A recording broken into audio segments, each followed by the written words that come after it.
We had a lot of goals with the game. I mean, when we saw games like Uncharted and Modern Warfare 2 come out, we're like, clearly the bar has been raised. You know, we got ahead of everybody in the industry with Gears 1. We kind of caught them with their proverbial pants down.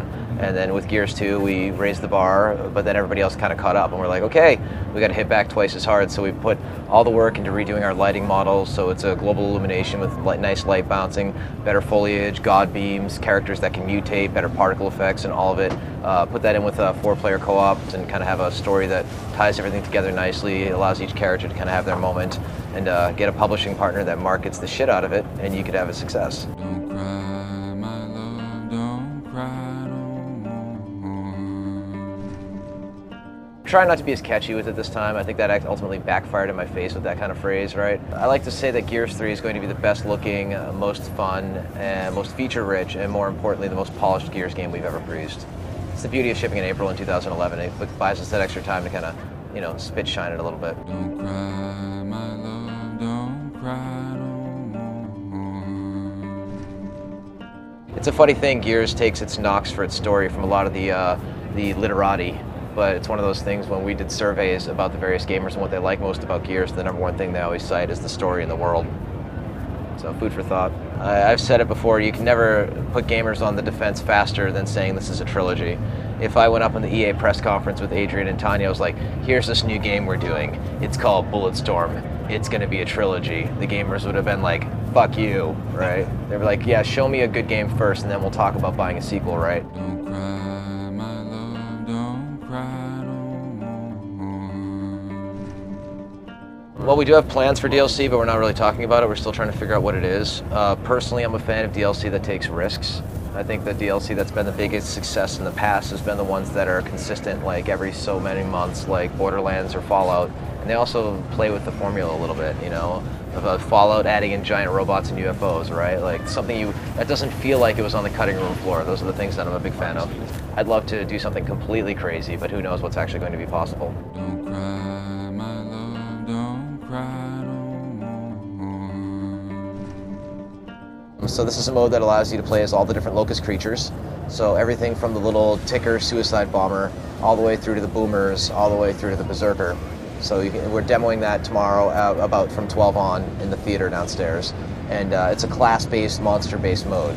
And up to 4 friends on Xbox Live or networked or whatnot, you go and attack these COG forces all the way from the Stranded, all the way through to Marcus Phoenix, all the way through to the Silverback Mech, and try and destroy them and take them out in a certain time period and earn more points to unlock new creatures. We have this new creature called the Serapede, which is kind of like a giant electric centipede that goes around and zaps everybody and chews on them, and you can also play as that as well.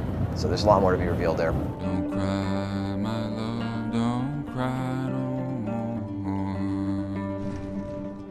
If anything, in Gears 2, we got a little bit drunk on the whole idea of set pieces, and I think they're wonderful. They have their own place, right? Buildings collapsing, monsters bursting out, and we will absolutely have plenty of that.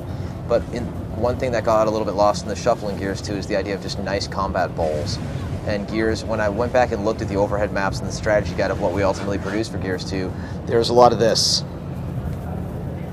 kind of narrow, snake-like trenches, which isn't the best for flanking, it's not the best for elbow room, it's not the best for replayability.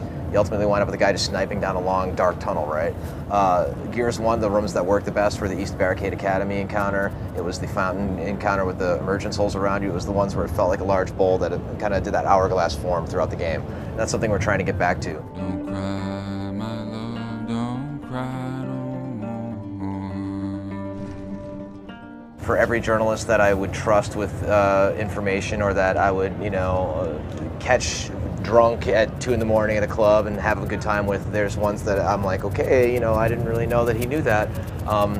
People are people, and unfortunately we're at a situation where certain websites like to grab any sort of quote that they can and put it up in a very large font, and even out of context.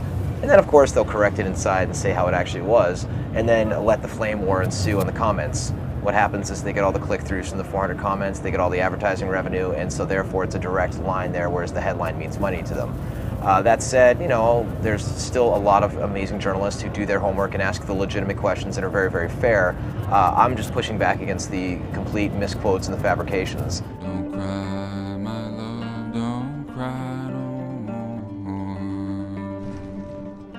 To be fair, it's gotten completely out of hand. Whereas you have to have a Twitter to tease in a teaser trailer, to tease in the launch trailer, to tease in the announcement or press release, right? And it's become. But the sad thing is these are the kind of things that are necessary because there's so many things competing for your mental thought cycles right now between internet, between television, between radio, between video games, and real life. Like you actually have to just announce things multiple times to make them stick. Don't cry, my love, don't cry no more. 10's tough, man. I mean, especially when you're dealing with something that's hyped so much when you have publishers marketing behind it.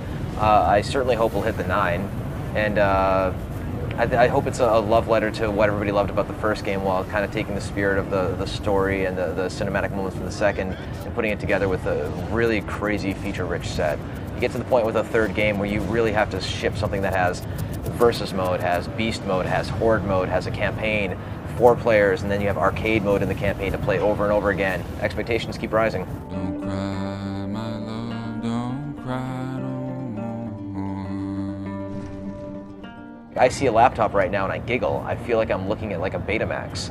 I look at the Kindle right now and I'm like, really? It looks like those Mattel football games from the 80s, right? And it's like, my iPad, I'm completely sold on it. And I think you have to design the right game for it, right? If you just try and make a typical first-person shooter, you're probably going to fail. And you have to design for the interface, right? And who knows what the future of consoles could be, right? I mean, I'm imagining, it, you know, maybe the next generation of consoles isn't that so much as it's a tablet system that you can take with you on the go, and then when you come home you put it in your docking station, puts it up on the screen, and then has a built-in camera for motion controls. And you asked me about Kinect, which I think is cool.